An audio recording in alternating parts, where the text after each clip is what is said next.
Dalam nama Bapa dan Putra dan Roh Kudus. Amin.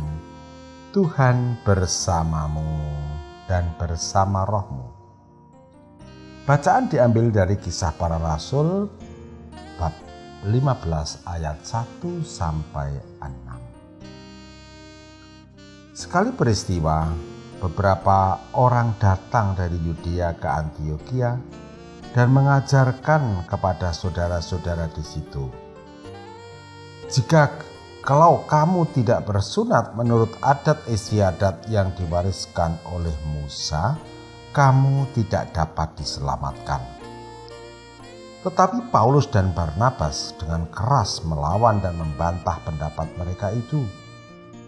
Akhirnya ditetapkan supaya Paulus dan Barnabas serta beberapa orang lain dari jemaat itu pergi kepada rasul-rasul dan penatua-penatua di Yerusalem untuk membicarakan soal itu.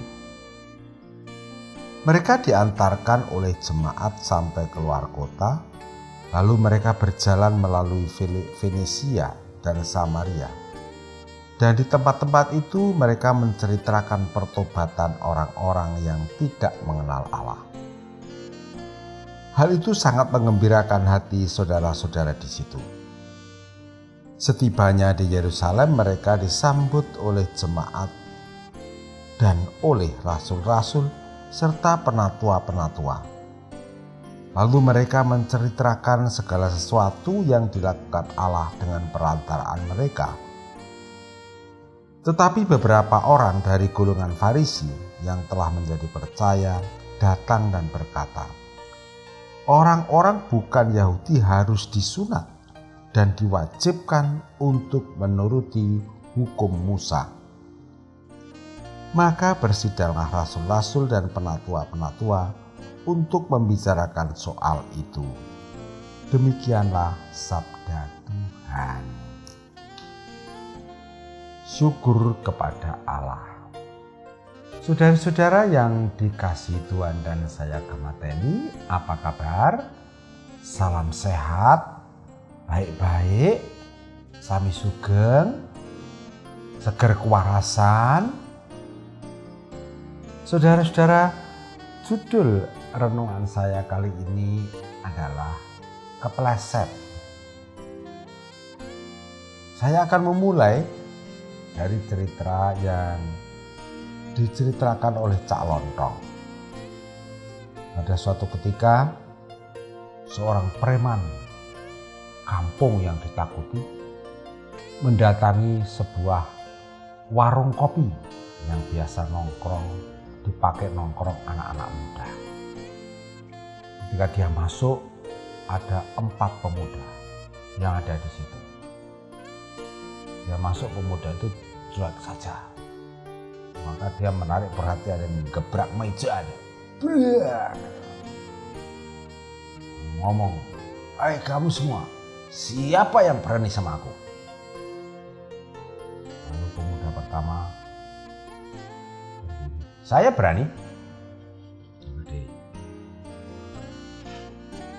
Yang kedua, "Saya berani." Yang ketiga, "Saya juga berani." Pemuda yang keempat itu dengan tenang menikmati makanan dan minumnya, ada cuek saja. Maka preman itu marah sama dia, ngebrak lagi. "Kamu, ada apa? Emang kamu berani sama saya?" Dia berani sambil melototi preman itu. "Berani mau apa?" Lalu, wah, ini pikir saya akan terjadi pertengkaran ini. Wah, duel rame. Kemudian Cak Lontong mengakhiri ceritanya dengan jawaban si preman. Preman itu menjawab, "Nah, kalau begitu kita ini pemuda-pemuda pemberani ya." Lalu mereka tertawa bersama-sama. Begitulah cerita Cak Lontong yang berbeda dengan cerita hidup harian kita. Bisa jadi kita omong-omong baik-baik tapi kepleset jadi pertengkaran. Saya mengatakan kepleset karena pasti tidak sengaja. Mau bertengkar itu tidak ada orang yang mau bertengkar, apalagi yang ngomong baik-baik. Saudara-saudara, supaya kita tidak kepleset, baiklah kita mencoba bertanya dari yang biasa sampai bertanya kepada jemaat-jemaat yang pertama sesuai dengan bacaan kitab suci. Hari ini yang diambil dari Kisah Para Rasul. Saudara-saudara,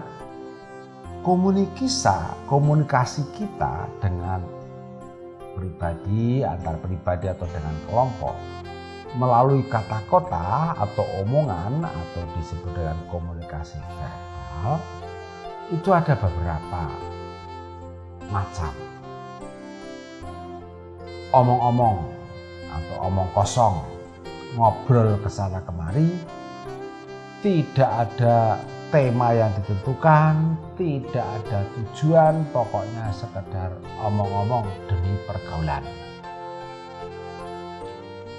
Bisa saja itu jadi kepleset menjadi pertengkaran dan menjadi mereka berantem karena ada perkara yang mungkin ada yang tersinggung atau merasa diserang dan lain-lain. Yang kedua, ada yang namanya bahasa Jawanya gelenian, bahasa Indonesianya curah pendapat, bahasa Inggrisnya brainstorming. Ada tema tertentu yang dibicarakan dan dari berbagai macam segi orang boleh omong apa saja, tetapi tidak akan mengambil kesimpulan. Hanya supaya pandangannya semakin luas mengenai tema itu. Yang ketiga ada diskusi. Ada tema atau item tertentu yang dibicarakan dan kemudian mengerucut pada soal apa yang mau dipecahkan, lalu mencari pemecahan soal yang berupa kesimpulan-kesimpulan yang nantinya akan diterapkan dalam kehidupan harian atau dilaksanakan. Yang keempat ada bahasa Jawanya padu. Maksudnya bahasa Indonesianya debat. Kabar baik dan kabar buruk dari debat ini. Kabar baiknya, debat itu dimaksudkan untuk mempertegas posisi masing-masing, mempertegas permasalahan masing-masing di debat. Kabar buruknya, debat itu menjadi sarana untuk menghancurkan yang lain, menjadi mencari menang dan mengalahkan yang lain. Yang namanya mencari menang dan mengalahkan yang lain, itu pokoknya yang dipikir menang, tidak peduli orang lain tersinggung atau tidak. Salah satu cara kalau sudah mulai kalah debat, itu orang melarikan diri. Seperti saya ceritakan, ada seorang pemuda yang terlambat 30 menit datang menjemput pacarnya. Dia mengatakan, sayang, maaf ya, tadi ban saya itu kempes. Saya sudah cepet-cepet, kebetulan pas ada tukang tambal ban situ. Selesai ditambal, ada arah-arahan entah kampanye atau enggak, saya lewat sehingga saya terlambat.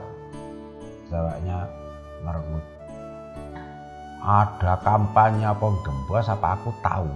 Loh, ini benar, tapi tetap saja ada gembos atau tidak, tetap kamu terlambat, tidak pernah apa-apa. Oke lah kalau begitu saya terlambat 30 menit. Minggu depan saya akan lebih dahulu datang 1 jam.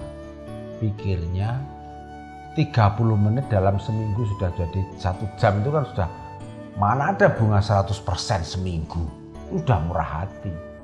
Bilang, alah ada aja kamu juga. Lu kan saya sudah murah hati. Murah hati apa? Kamu pelit. Coba ingat, waktu kamu bilang, ayo sekarang kita makan es durian sambil ngomong-ngomong. Katanya mau bayar tapi saya yang harus bayar. Loh, kau kan lupa bawa dompet waktu itu. Dasar kamu pelit.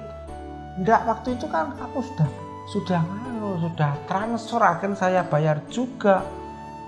Alah, bayar-bayar dasarnya mau orang mau ndak mau kalah. dasar laki-laki sukanya menang sendiri.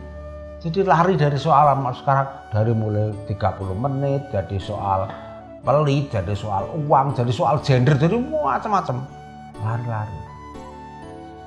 Kalau yang lain lagi, yang paling mematikan adalah istilahnya argumentum ad hominem, serangan terhadap dia sendiri. Misalnya memberikan data-data, terus itu data itu kamu tidak pernah baca sih lah, bagaimana kita mau melanjutkan omong-omong dengan orang yang informasinya terbatas, susah kan? Itu serangan pribadi. Atau mengatakan ini baik sekali nasihat ini. Nah, buktikan, coba lakukan sendiri. Kamu sendiri melakukan enggak? Kalau tidak melakukan jangan ngomong. Itu baru debat itu. Lebih jauh lagi, lalu mulai menyerang pribadi. Kamu itu begini. Yang jelek-jelek dirinya diomongkan. Padahal itu kalau orang diomong yang jelek itu merasa diserang. Kalau orang merasa diserang, itu mau membela diri dan balik menyerang. Balik menyerang itu menjelek-jelekan lawan bicaranya dan menambah kebaikan bagian sendiri. Namanya aja kepleset. Nah, tidak pernah selesai kan kalau begitu. Jadi komunikasi itu malah justru jadi rusak karena pembicaraan yang salah arah tadi. Apa yang kita dengar dari bacaan pertama justru mirip dengan cerita Cak Lontong tadi. Wah, semula sudah mau terjadi pertengkaran hebat itu. Tetapi kemudian justru menjadi benar. Justru menjadi dari yang maunya tadinya mau kepleset yang jelek, keplesetnya ke yang baik. Ada apa di situ?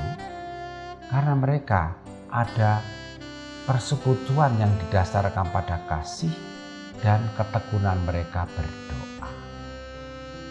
Saya tidak peduli cerita Cak Lontong itu apakah preman itu berdoa atau tidak, yang kita ambil dari kisah para rasul.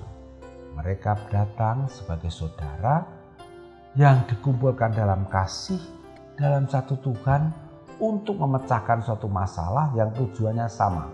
Bagaimana supaya Yesus Kristus diwartakan kepada orang-orang yang bukan Yahudi, yang pun tidak punya tradisi sunat di Antiokhia itu. Maka dari pembicaraan itu akhirnya mereka mendapatkan terang Roh Kudus, lalu mendapatkan kesimpulan yang sampai sekarang bagus kita hayati di dalam gereja kita. Nasihatnya adalah, jikalau pembicaraan baik-baik kira-kira akan terpeleset, sebaiknya diurungkan saja, ditunda dulu pembicaraannya, mulai berdoa dan mulai menanyakan kembali, betulkah saya bicara ini atas dasar kasih atau memang saya karena merasa tersinggung lalu saya mulai mengadakan pembicaraan yang keras, mulai menyerang. Nah, kalau mau berdebat, debatlah yang baik dengan tujuan yang baik. Tetapi saya kira semua orang tidak setuju dengan perdebatan yang jelek tadi. Tetapi terus saja diulang. Karena kenapa? Karena teknik yang diinformasikan, yang diajarkan, yang diteladankan oleh para rasul tadi kurang dipraktekkan, dihayati. Bersekutu dalam doa dan tetap memegang hukum kasih. Amin. Kemuliaan kepada Bapa dan Putra dan Roh Kudus, seperti pada permulaan, sekarang, selalu, dan sepanjang segala abad. Santa Maria Fatima, doakanlah kami. Dan semoga kita selalu mengalami berkat Allah yang Maha Kuasa, Bapa, Putra, dan Roh Kudus.